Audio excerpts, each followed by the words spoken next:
Good afternoon, everyone, and thank you for joining us today in this PDP event organized by the Silberman College of Business and Beta Alpha Psi here at FDU. My name is Sal Jerai, accounting student from FDU Metro, and I'll be your host for today's event on how to break into the Big Four. We are fortunate enough to have 4 of our superstar alumni joining us today and will provide some insight on what it takes to land an internship or job with one of the Big Four accounting firms, such as EY, PwC, Deloitte, and Kpmg.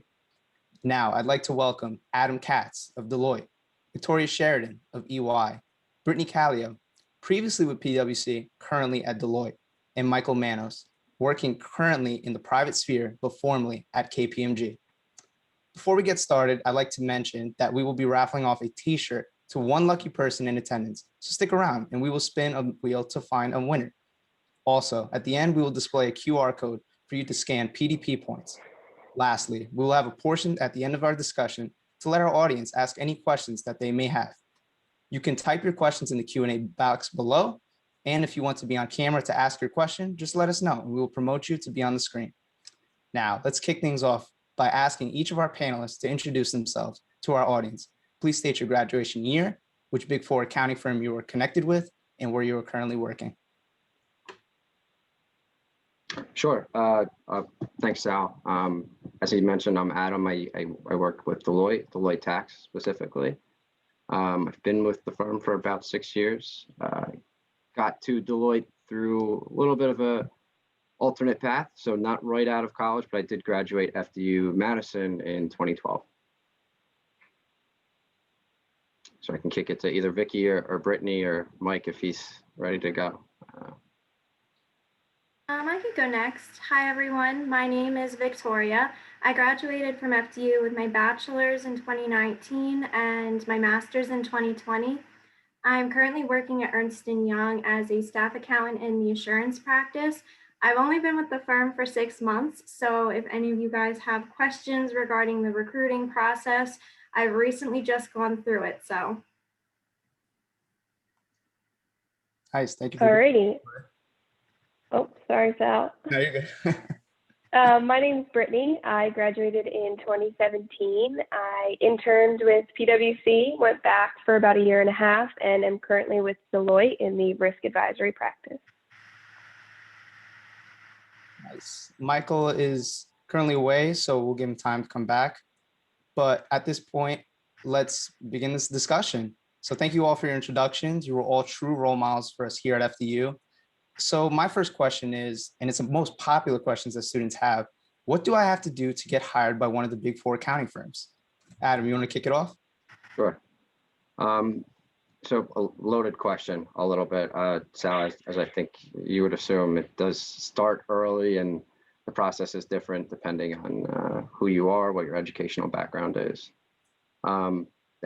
Maybe for some context, and I think you mentioned that she's a little bit closer to that recruiting process, which to me is more of the end, right, where you're about to kick open the door.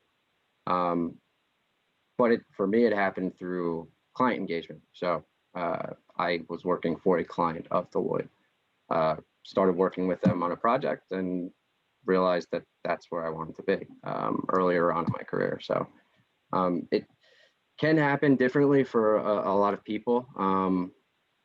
But that there's no cookie cutter. I get this question on some of the other discussions that we have for FDU about, what can I put on my resume that's going to differentiate me, or, there's no one word, there's no keyword that I can say put on there. I can say a big emphasis for tax in our recruiting process is relevant experience and are you going to be a good team player? There's a huge emphasis on being part of a team. So if there is anything that we're going to look for explicitly, consistently, it's going to be relevant experience. And do we think that you are going to be a good teammate? Great stuff right there, Adam. Anybody else want as well? Yeah, sure. I'll just to piggyback off of Adam's idea of team player. I know coming through in PwC and both Deloitte, one of the big things that people will say is, we're looking for someone that I know I can work late with, and someone that's going to put in the hours and that we're both in it together type of feeling. for those of you, I'm sure most know, Big Four, you're going to put in a lot of hours, and we have our busy seasons. So a big role in that is just being personable and being ready to grind out in your early years for sure. Love that. Thank you, Brittany. Anything else before we move to the next question? My next question, did you all have an internship or perhaps multiple internships while you were a student? If so, how did you obtain your internship?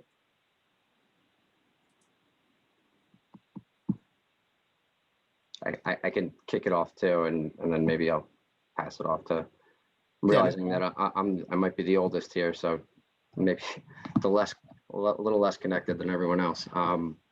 So I did have internships, and I should have mentioned that I was a finance undergrad. So ended up in tax accounting, a little bit of a roundabout way.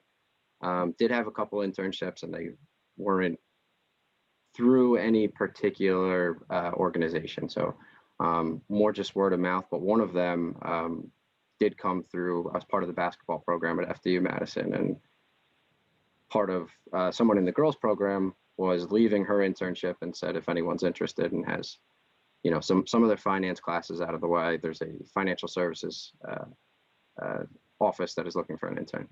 So that was with Morgan Stanley Smith Barney. So lucky enough to get that on my resume, and then ended up as an intern in a tax department through, just our internal network that we have, right? It doesn't always happen as neatly as you'd like through, different organizations, but I am aware that I probably have a little bit of a different story in how I got to the Big Four than the other people on the phone. So, just again, highlighting no real cookie cutter, no real paved road there. Love it. Love that journey. Anybody else want to share some thoughts as well? Sure. I interned with MetLife along with Mike Manos. Before moving to our senior year, we both interned at PwC prior to. And one thing I will say is when we came back the next year, it was like all of the interns knew each other, and we all kind of like felt like we had a leg up because we knew some of the tools that were used, but don't go in there like nervous or a little intimidated by that, because at the end of it, we're all in the same position regardless of knowing a little bit more or less. But there were plenty of people in our trainings, and as Adam has spoke to, that did not necessarily come through the internships. And some people have been interning with PwC and Deloitte since like freshman year of college, but that's not the same route for everyone. And I would definitely emphasize getting internships just for experience and helping you narrow down your field, but you don't have to intern with a Big Four to help you get there. Nicely said. Yeah, and to piggyback off that, and a little similar to Adam, so I did 5 internships throughout undergrad, and I was a finance major, but also an accounting major. So again, similar to Adam, I got into MetLife Solutions Group because a kid a year ahead of me on the football team was leaving, going to a different spot. So he placed me there. And then when I moved to Shutterstock for the summer, Brittany came in. So kind of just a revolving door of FDU Forum folks there as far as, succession plan for their internship. And then I interned at PwC, as Brittany said. And then kind of similar to Brittany, I started full-time at Kpmg though. So I did not obviously intern at Kpmg. There's a little bit of both, but definitely getting the internship experience is really easy to set yourself up for that full-time offer. Nice. Now, did you all intern with the firms you ultimately wound up at? If not, how were you recruited, and why do you think you were offered the position? If you want to continue, Mike. Yeah, so I actually got referred to Kpmg by one of my buddies who I had met after my freshman year, first internship that I did. So I was at PwC, didn't really love risk assurance, and he was at Kpmg for deal advisory, and he just referred me. And then I had like 2 half-hour interviews with an MD and a manager, and then that apparently was final round. But that was kind of my story, so a little different than most folks. That's great. Anybody else want to give their thoughts as well? Ultimately, everyone wound it up besides Mike, right? Into the firms that they interned at. Yeah, so I didn't. Oh, okay. Besides those, the 2 internships at financial services firms, so John Hancock and Morgan Smith Barney, but Morgan Stanley Smith Barney, but ended up in a private industry. I through word of mouth, I heard that a tax department for an industrial machinery company was looking for an intern to help out over the summer. So it kind of rounds out my story how I stumbled into tax accounting. And then I definitely didn't have some of the resumes that I've seen come out of FDU recently. So maybe a little bit too much of an emphasis on athletics over academics when I was in school. But they offered that company that I interned with in that tax department offered me a full-time job, and then subsequently ended up working on a project, a transaction with Deloitte. And that's how so I was an experienced hire into Deloitte, so it was not a Deloitte intern. But to Brittany's comment before, not everyone comes through the internship programs, but I can tell you, being as part of at least Deloitte Tax, I think it absolutely gives you a leg up. I do see a little bit of a difference with the first years that have come through the full internship program. So that should be the goal. I know it's difficult and it's incredibly competitive. And Vicky can probably speak to that, given that she's. And Vicky, I'm wondering if you've even been in the office since COVID has started, given that you're new. I know our people haven't, but I imagine that's. No, I haven't even been to the office yet. Wow. So to continue actually with the topic of internships, it seems that accounting firms are starting to recruit earlier and earlier. What is the recruiting timeline for you all, you would say? And also, what should students of each class be doing? Victoria, if you want to start it off, I want to get you in that conversation as well. I can start this one off because I did this most recently, and I understand the pressure that students are feeling, especially when they hear that, oh, my classmate, they already have a job lined up and it's a year and a half later from now. So I guess for my timeline, I interned in the summer at Ernst & Young, and then my internship for the full-time offer was actually more than a year later. So it is important to make sure that you're getting started early. And I would also say if you're looking to have a summer internship, then the fall before that summer is probably when you would start your interviewing process and your application process. And then from there, from the internship, that's usually your stepping stone into getting the full-time position. Of that, any other tips from our other panelists? Thank you for that, Victoria. I'll just say it's an emphasis on the other end too. So, just know that both parts are working together, and as in the firms are, trying to partner as early as possible with potential candidates. And, I'll probably say this a few times, the market for at least accounting and tax I'm seeing is incredibly competitive. It's not uncommon for, as we offer a candidate an internship offer, that's coupled with a full-time offer as well. So, and that's new, but that is not uncommon anymore. And that's, not some pioneering effort by Deloitte. That's just just dictated by the market. Mm-hmm. So Adam, so with the big four firms, what do they look for in their candidates?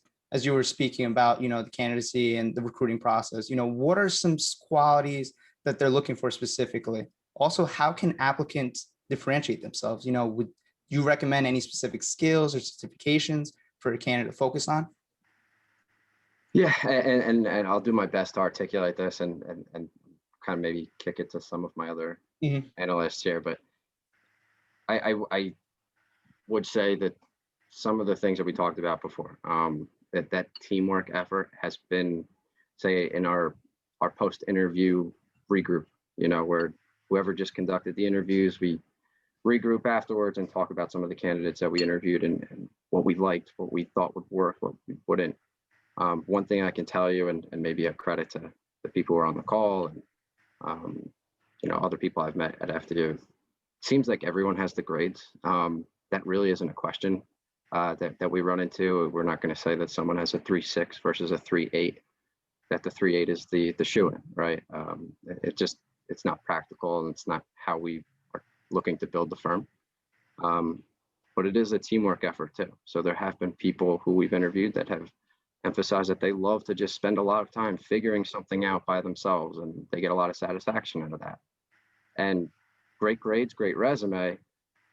But I think, I hope that some of the other panelists will agree, and depending on what their service line is, or business, or projects, but there's a huge teaming effort, especially early on. You're not going to be working in a silo like that. You're going to be, a lot of times before COVID, you'd be in a conference room with the same group of people for, a long time, for many hours, and crammed into a week, could be crammed into a quarter. So the teaming is a big element, and then, relevant experience. So that one's not going to be new.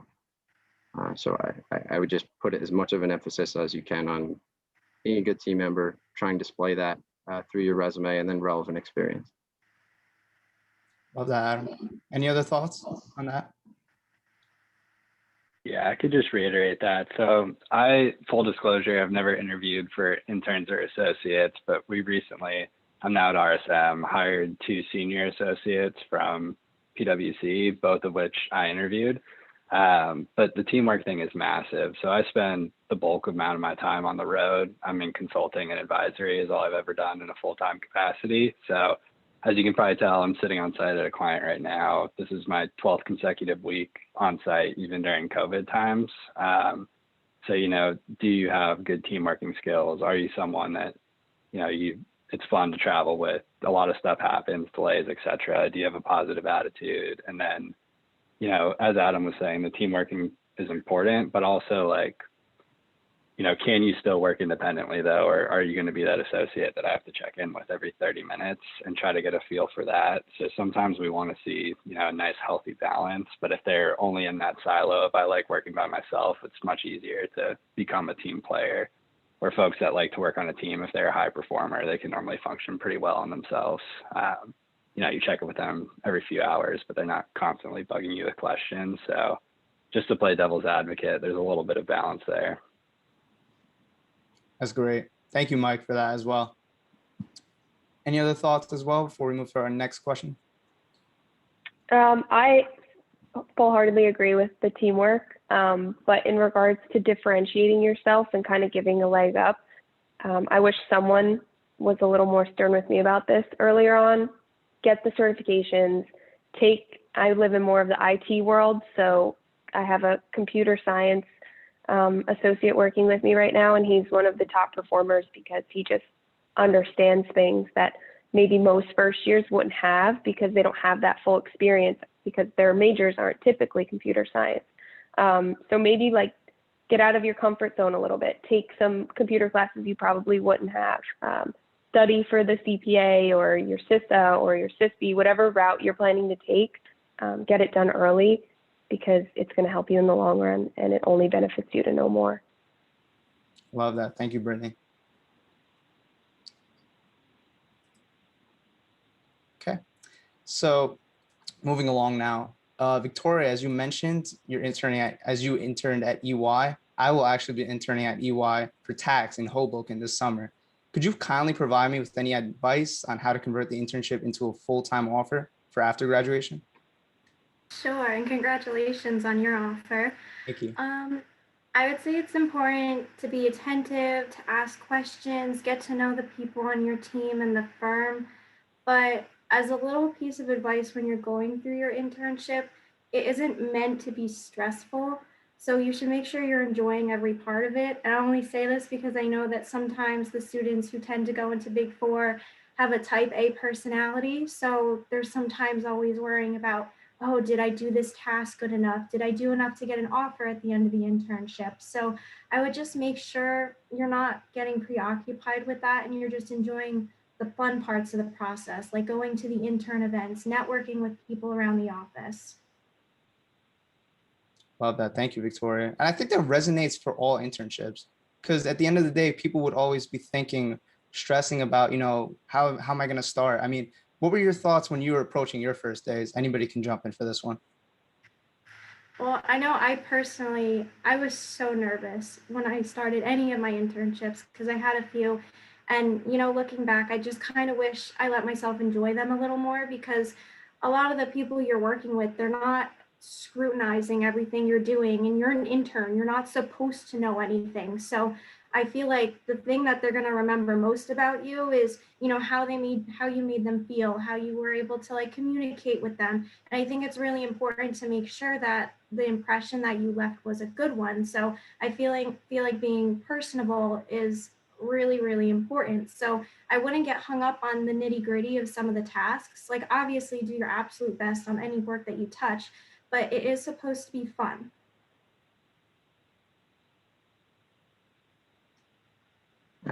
I'll just, say I imagine that has changed a lot since we've moved to more of or exclusively remote.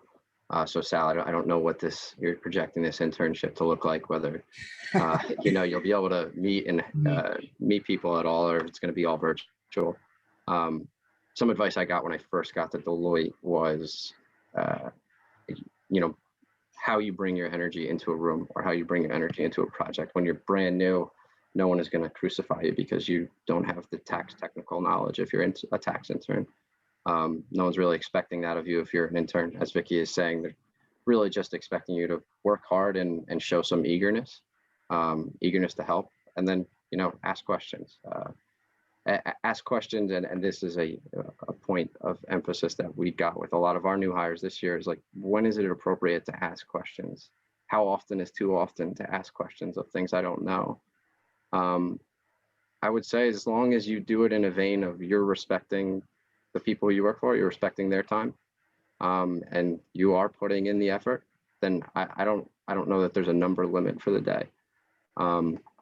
But I would just focus on bringing a positive energy to the team.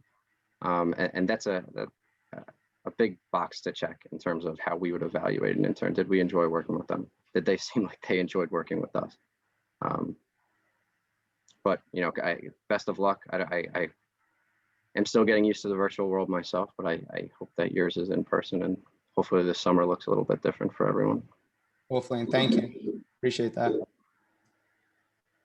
So to continue, here's one thing that I've learned. I often hear senior level accountants stating that it is no longer enough to just have Excel skills. If you want to move forward and take your accounting expertise to a whole new level, you must give yourself the permission to learn the programming language. Coding will make you a better logical thinker. So with that being said, we hear that firms are becoming more and more interested in accounting students with computer programming knowledge. Is this really true? And to what extent does this exist at the firms that you are all currently working for? So I've led a few software implementations, so I can take that one. Yeah, knowing SQL, not going to hurt you. I use VBA, but I just copy paste from Google, to be honest, to make my macros.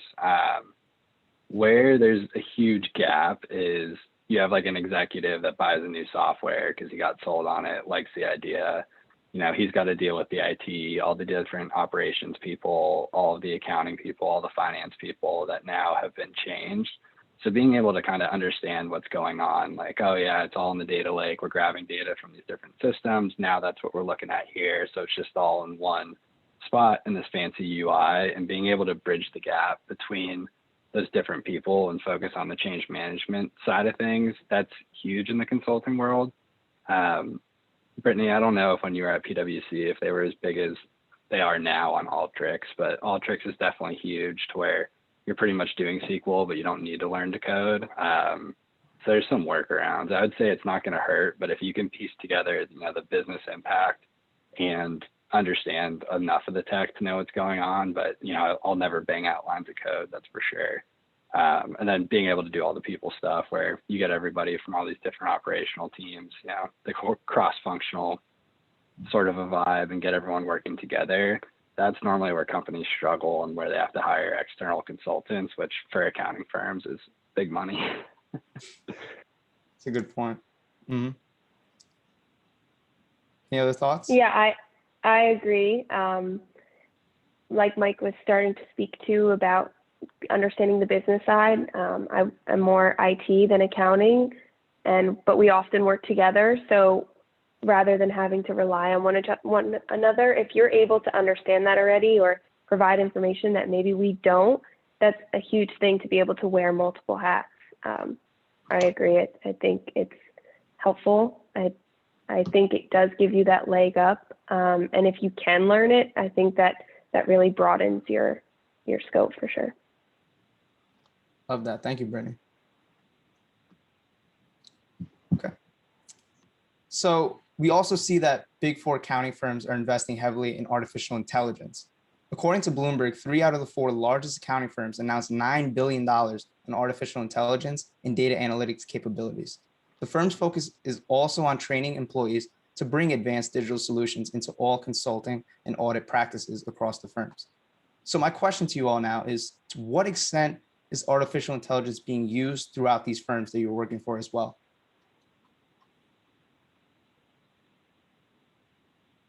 Anyone wants to jump in?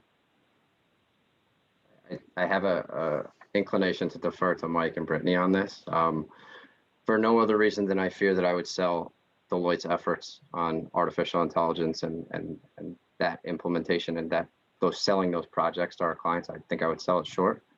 But I know that there's no marquee client that we have. At least that was the focus from a tax perspective. Any of our bigger marquee clients, we need to have a conversation with them. It's almost, a mandatory element that they need to be implementing some type of AI in the background. But that's a firm stop for me there before I venture out too deep and don't know and lose my footing a little bit. Yeah, I'll also defer this to Brittany, but I'll give you an example. I was on the phone with a client CTO and CISO, so Chief Information Systems Officer, yesterday. Huge client, not in the middle market, do billions in revenue a year.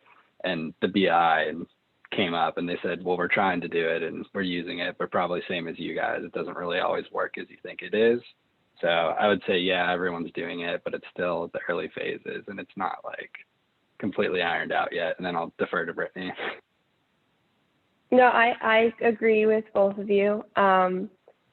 Just because I say IT, I am not like an AI specialist by any stretch of the imagination. But it is a huge push, like they both were starting to speak to. We have mandatory trainings now every year to better ground ourselves in that area. All of our clients are speaking to it. That's a big area of sales, as Adam was starting to say.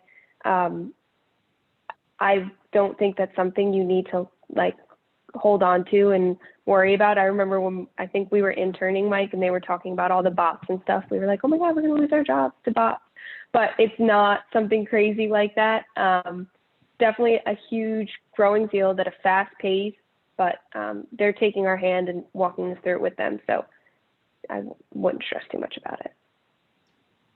Maybe the last comment just made to level set and take a step away from the technicalities and the actual technology and maybe just make sense of it from in layman's terms for myself is thinking about how Sal, you asked a question about Excel and how it seemed like 5 years ago this was the sales pitch for some of the undergrads if you had great Excel skills and proficient or excellent or whatever adjective you want to put on your resume for Excel is now fading a little bit, and even everyone that we work with, at least in our office, is trying to get away from Excel-based data. And the key is the data there. How do we access cleaner, more quality data that's going to help with decision making?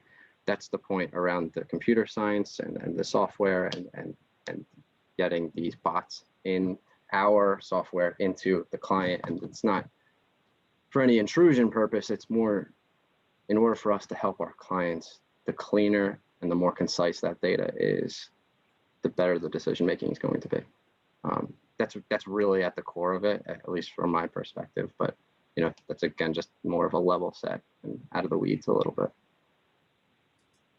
Thank you for that, Adam. Any other last thoughts before we move to the next one? Victoria, any thoughts on that? I'm not very familiar with that, so. It's all good. If she worked on any audits, I'm sure you were emailed a PDF of an Excel document. We still have clients that do that, so apparently that's not going away anytime soon, unfortunately, but hopefully not that bad. So move on. Artificial intelligence to a new subject now. Diversity is very important to our university as well. FDU actively strives to recruit and retain diverse members of our community. According to U.S. News and World Report, diversity prepares students for work in a global society. By experiencing diversity in college, you are laying the groundwork to be comfortable working and interacting with a variety of individuals of all nationalities. With that being said, are your firms offering diversity and inclusion recruiting initiatives, and how do students take advantage of these programs? So I can talk a little bit about this, especially since diversity and inclusive leadership is a really important value for the EY platform. We have something called the EY Launch Internship Program, and it's a program designed to help underrepresented groups get acclimated into a professional setting. We also have a professional women's network, and that's to help with the career progression for women. And then it's just little things that we have throughout the office. It's not uncommon for our managing partner to email us about, Happy Chinese New Year. And it's just about having, feeling comfortable, but also knowing that the highest performing teams are usually the most diverse. So, we have trainings on inclusive leadership and trying to remove unconscious bias. So it is something that we try and not just say, like, don't just have it inscribed in a mission statement. Like, it's something that our employees do try to live by. Nice, thank you. Any other thoughts in this discussion? Yeah, I mean, it's similar to the typical recruitment process, or at least the mindset is partnership early. So the same way we're trying to create these new partnership connections with FDU. If we do that with certain other minority organizations, the National Association of Black Accountants, the Association of Latino Professionals for America, if you become part of one of those organizations, we have our recruitment partnered with them. And that's become, as Vicky mentioned, a point of emphasis. In addition to the trainings, and they have certainly increased, but that is the general idea. Same with everything else. The early partnership, early identification of good quality candidates is the idea. Thank you for that, madam. Any other thoughts between Mike and Brittany, similar to your firms, I would say too? Yeah, I would just echo overall. Okay, sounds good. So talking about diversity, talking about internships. Now let's take yourselves back now, backtrack. Imagine yourself now as freshman, sophomore, those undergrad years. What were you doing to still be involved, even though, during recruitment, firms weren't primarily looking at freshmen and sophomores? Even though myself, I was recruited by EY as a sophomore. What can those undergrad, freshmen, sophomores can still do to be involved? What would you say they should attend, be involved in certain organizations? What would you recommend?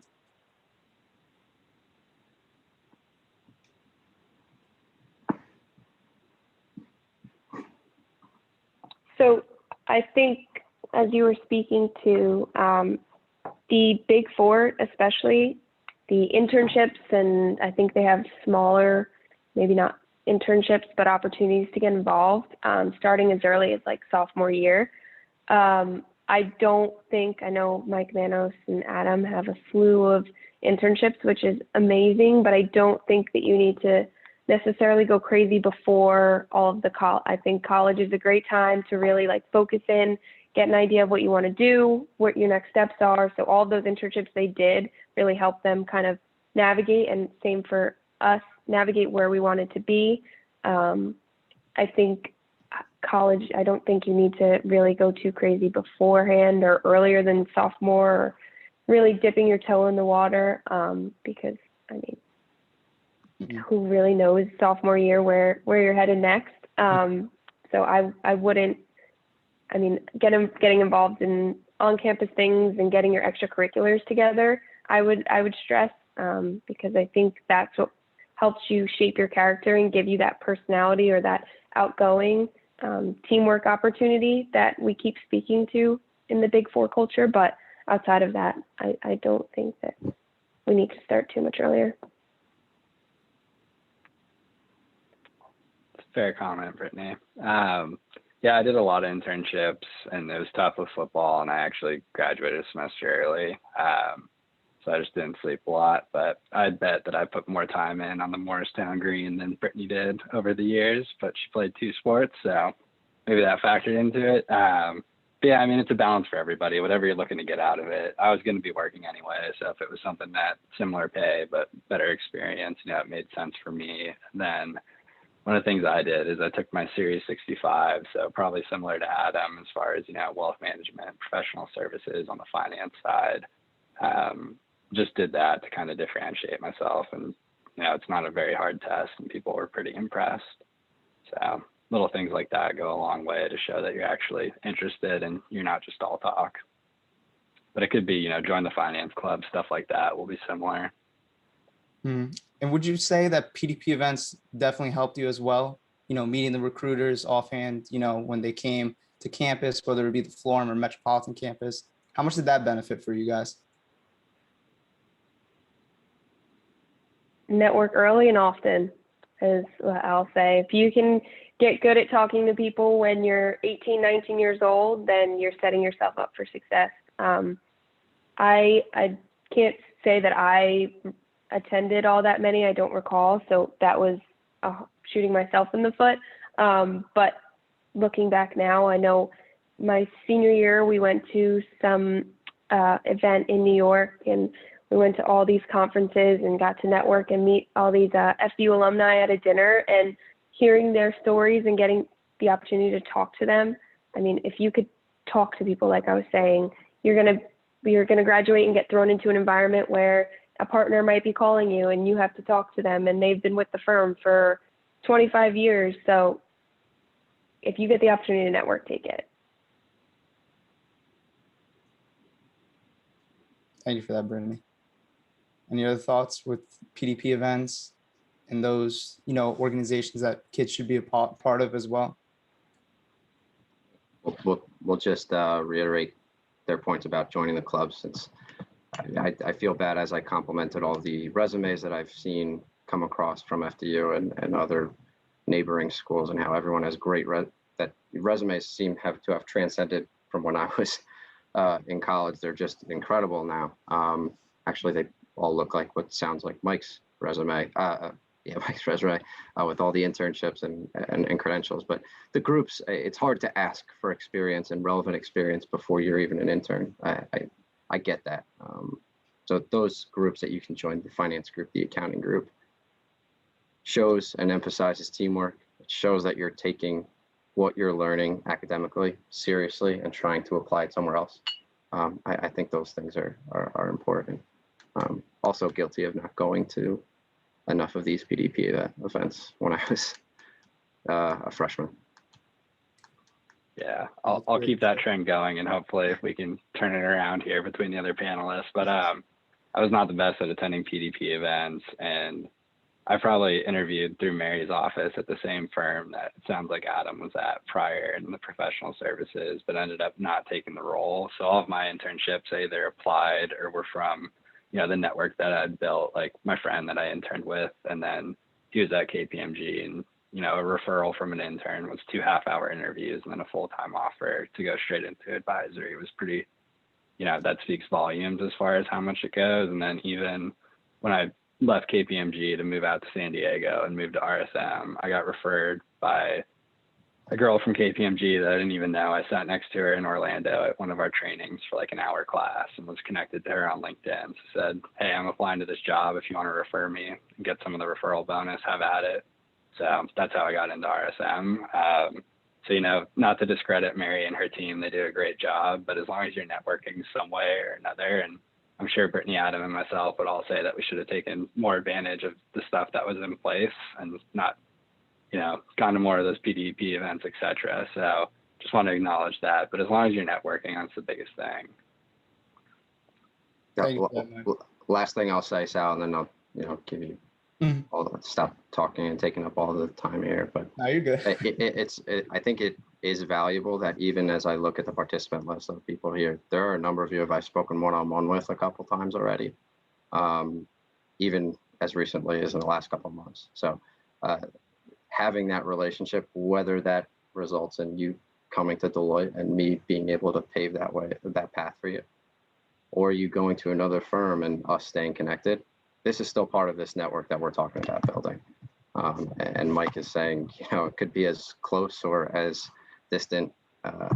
It's going to vary, but as long as we stay connected and continue to build that network, that's the important part. Thank you for that, Adam. So as we're talking about internships, the growth of a student, and now graduating out of college, now they're approaching their real profession in these firms.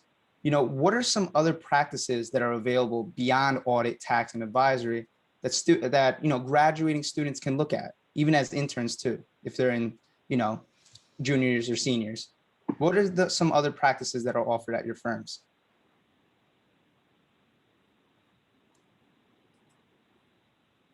Endless. There's stuff, and Adam and I are at the same firm, so maybe he can keep me more honest here. But I mean, I've gone to trainings, and you go to these all hands webcasts, and I feel like I hear about a new practice or new group every single time. Even I'm in risk advisory, and you'll get a call, and my manager's like, "Oh, we're trying to start this cyber group. Like, we're moving this way." And I'm like, "What do you mean cyber is a whole nother thing?" So the possibilities are endless when it comes to Big Four, and especially once you get your foot in the door and really start to continue that networking and building up your resume internally, moving is a huge possibility. So it's really a matter of, you don't need to go in and say, I'm going to be in IT audit and I'm going to be a partner in IT audit, because you're going to cross paths with people and have these engagements where you're trying new things and you might love something else and have the opportunity to move. And that's one of the huge perks of Big Four, is moving internally is like getting a whole nother job. There's so many options. Yep, and Brittany, I wasn't even going to take a shot at starting to make a list or anything like that. It'd be impossible. I would say that, you hear public accounting firms, and Sal, you listed out tax and advisory and consulting and audit, but there are, where Brittany is referring to the endless, is they're jammed into each one of these buckets. So even within the Deloitte tax practice, we have segmented businesses, and I say segmented, but that's not how we refer to them, as separate businesses. There's a multi-state tax business within Deloitte Tax. There's an international tax business.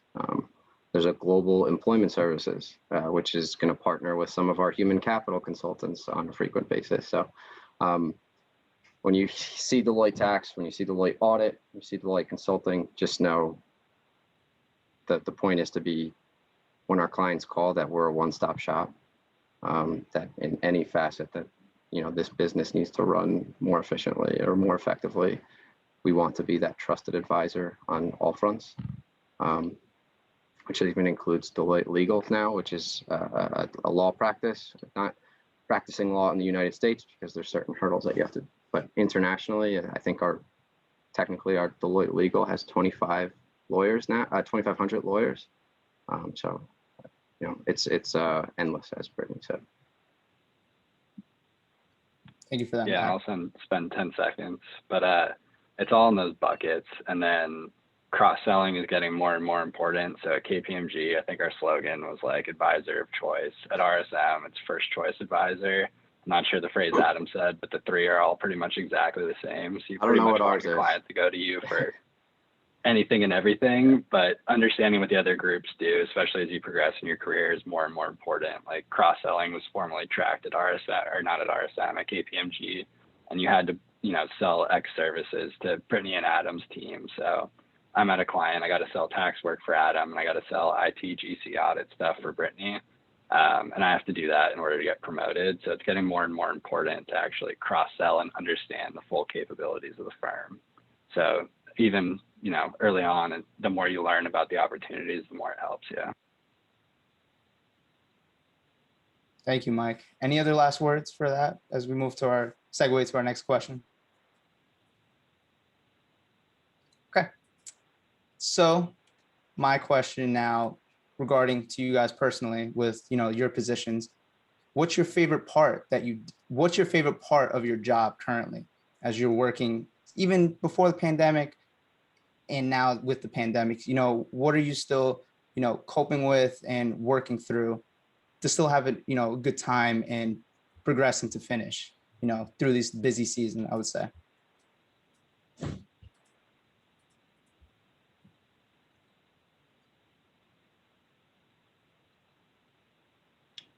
Don't want people to get sick of me talking, but Okay. well, I've last 2 years I've gotten involved with the recruiting process, and right from the get-go, this was something that I found that I really enjoyed. It was a little bit of a break in the action from the riveting tax accounting work that we do on a day-to-day basis, but it unfortunately hit a little bit of a pause button in terms of recruitment over the past 10 months, and now is picking back up, as I'm sure everyone's seeing. But recruiting is definitely Deloitte gives managers and senior managers and actually people of all levels access to join and partake in that. And it's something I've enjoyed that isn't, I guess, the central focus of what my day-to-day work is. Any of the others? Thank you for that, Adam. What would you say your favorite part of the job is, even, pre and, during COVID, what would you say your favorite part of the job is right now? I would have to say it's just like the friendships that you build and create, because of it's a different type of time you spend with people during busy season. Like it's early morning, late night. You're becoming best friends. You're knowing their in and out, trying to make your schedules work as best as possible. But beyond that, with COVID, we had a call recently, and I had finally been able to connect with some of my good friends that I work with, and one of my friends pinged me after, and he's like, "You're so happy. Thank you for bringing that to the call." And I was like, "I'm just so happy to finally catch up with you guys. Busy season kind of gets away from you, but it's just nice that beyond it all, you can come together at the end of it." And I know that sounds so cheesy, but you can, I know, closing the laptops, but our happy hours are just bring back to life that, okay, we're people, we're not going to audit right now, we're friends, let's enjoy this time. And it's really hard to do, especially during busy season. So we really have to cherish those moments when we get them. It's awesome. Thank you, Brittany. We had I have to say that this was not Deloitte sanctioned because it's very touchy subject, but we did have a get together at Topgolf recently, and it was oddly exciting for everyone to reconnect. So I will second that. That's Again, great. not Deloitte sanctioned. So it's awesome. I love the connections and the friendships through that, though. That's great. All right, with the few minutes that we do have now, at this point, I'd like to ask the audience to ask any additional questions that you may have, anything that we possibly didn't cover in today's event. Remember, if you want to be on camera, just ask your question and let us know that so we can promote you. So I think Mary's in charge of promoting people to ask questions. Just let me know. Let me see. Hi, Mary, you're muted. Hello, who wants to be promoted?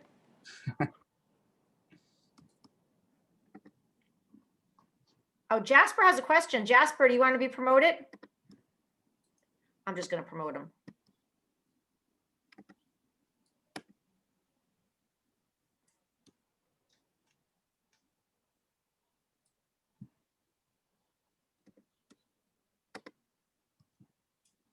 Jasper, you're on.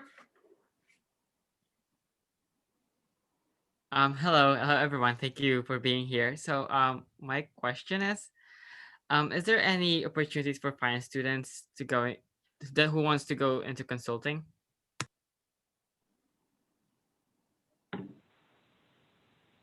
Consulting I guess is I can like take this the, one. yeah, go ahead, Mike. I was kind of hoping you would. I was gonna say, yeah. So Brittany, you're a finance undergrad, right? And just no accounting. You were accounting minor, maybe. So at Kpmg Deal Advisory, you needed both. You needed to be CPA eligible. Some of like Deloitte consulting type will take people, strategy and at PwC will, but those are insanely competitive groups. Like Adam was saying, tax and audit are competitive. That's a completely different level. You're trying to compete with the McKinsey Bains of the world. At RSM, we hire finance majors into my group, and we technically sit under financial consulting. I'm working with a ton of teams that are management consulting, overhead, and they're finance majors. So it's a little bit tougher at the Big Four, and a lot of times they just have that general CPA eligible requirement that's tough to get around. But to the more specific groups, yes, it's definitely possible. Yeah, I was gonna say pretty much the same thing. It's like coming into Big Four, consulting is where everyone wants to be. But like Mike was saying, it is extremely competitive, and Big Fours have even narrowed to like a very specific list of colleges that they seem to recruit from. So typically what we see, if you're not from that specific pool, is you'll get your foot in the door, as I was saying earlier, and then eventually make the move to consulting. But I think if you're able to apply all of those things that we were saying about differentiating yourself and being the team, being able to work in a team and having certifications and internships and having that resume and that personality and work ethic to back it up, it's definitely a possibility for Big Four. But I think the normal path that we see to get to consulting within Big Four is to enter through a different door and make your way there.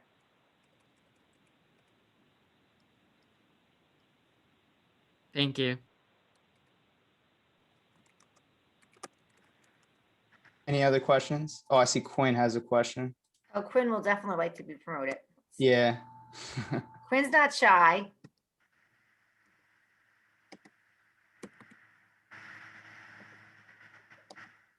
Hey, Quinn, you're promoted.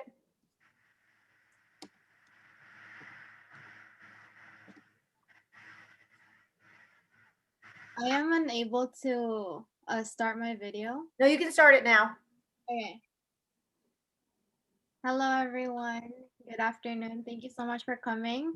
Thank you so much to Pat and Mary for having this event as well. So my question was, I would like to know how Share made decisions to conquer the pandemic and still retain the company culture at home. Do you guys have any apps like Discord to like better communicate with each other, or like internal messenger to to have that easy access while working? I know I am interning at PwC, and a friend of mine just told me about the ping me messaging thing that Brittany mentioned earlier. And do you guys have any events too? Like, I know happy hour events or sports events, or just like hanging out in the middle of work together, just to relax and have fun before going back to work again. I'll say, Quinn, it's a good question, just because I don't think there's one answer. And I think, if anything, maybe that's what Deloitte's learning through this, is that you don't just slap a Zoom happy hour once we had to go all remote and say we have just solved the issue of keeping people together and having the work-life balance. Some people don't like Zoom happy hours anymore. And I think the easiest way to answer that is it's changing, and it's personalized, as I think everyone's professional career is going to be moving forward. It's going to be, what makes you comfortable? How do you want to adopt the culture? It's not going to be mandated to show up or mandated to log into a Zoom happy hour or a coffee chat. or Zoom bingo, which, believe it or not, got popular within Deloitte Tax at some point. I think it's everyone's learning. We're still 12 months into this remote work, right, and this new work environment. So I think it's changing, and I think everyone who is a participant in it gets to mold it how they want. But I mentioned this before everyone joined. Vicky, I'm interested to see or to hear how some of your incoming class has taken to the remote work and maybe not having have met a lot of the people that you are working with in person yet. So Vicky might be able to answer the question of like how the new hires are adopting this remote work. So there's a couple things that you can try to do, and it's more like not off your hours, but things that aren't necessarily required. But you can host your own virtual lunchroom, and you can invite some of the staff in your class, and just have that as a way to get to connect with them. We do have certain touch points that we have where they try to get the staff together, not to talk about anything work related, but just to talk and get to know each other. And I know there's also some groups that we have that'll host Zooms, and literally we'll talk for an hour on just what has been your favorite book, your favorite show that you watched recently. So, that's kind of how we try to stay connected, especially since I didn't get to start in the office. So it is really hard to try and get to know people and connect with people. But there's just certain programs we have. You can connect with an exec, and that's just a program we had where it was encouraging us as staff to reach out to someone in an executive position and get to know them better, because we don't have that opportunity as much when we're working from home. Thank you so much for your insights. Everyone, I have to drop because I have my class to teach, but I'm going to make Pat the host. So she's going to take over. Thanks so much, Sal and Victoria. Mike, it's great to see you. I haven't seen you in forever. Adam and Brittany, thank you so much, and enjoy the rest of the event. Thank you, Mary. Thanks, Mary. Okay. Any other questions before we move to our wheel for the raffle? I have one more question. No problem, Quinn. So again, I was networking with a lot of Big Four associates, and I read an article about how the Big Four are really like maximizing their hours, like more than 60 hours per week, or really really working hard over the pandemic. How do you guys feel about it? I know it's a controversial question, but I just really want to know, how hard you are guys working to with the busy season and everything. I think that the unfortunate part of working from home, and we've seen this beyond Big Four, is that it's hard for anyone to unplug or walk away because it's just so easy. Your laptop's right there, and where can anybody really go? So efficiency has gone up across the board. So then adding that to your already busy season is not something that's an easy task. But I think one of the big things, and I'll speak to Deloitte and PwC from my own experience in their culture, is speaking up and making your schedule known and coordinating with your teams. Like, okay, well, I like to go to the gym at 6 o'clock, so I'm going to go to the gym and I'll be back later if I need to finish work. You need to really be an advocate for yourself and set your schedule. And yeah, you are, busy season is busy season. I don't want to sugarcoat that for you. Hours are hard and long, but it's really important that you work with your team to really set those boundaries and create an environment for yourself that is healthy. So it is crazy, but it's what you make of it. Thank you.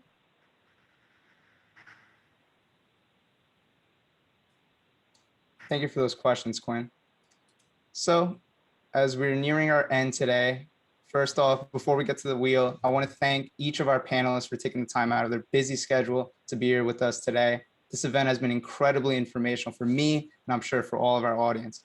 I have to say that reading your bios and hearing from all of you today, I'm blown away by all your accomplishments, and I definitely have some big shoes to fill. Thank you for making our university proud, and thank you for paying it forward. Also, thank you to the PDP organizers, Beta Alpha Psi, putting together events like this to further help our students. Have a great day. And again, stick around for the wheel because we will be awarding a t-shirt. Thank you, Jeremy, for the wheel. And Sal, thank you to you. You did a great job. We're so proud of you. Talk about being busy. Sal's like a member of the Knights basketball team, a top student, and he always gives back to Silberman when we ask him to. So thank you very much, Sal. You did a great job. Thank you, Patricia, for the opportunity. I appreciate it.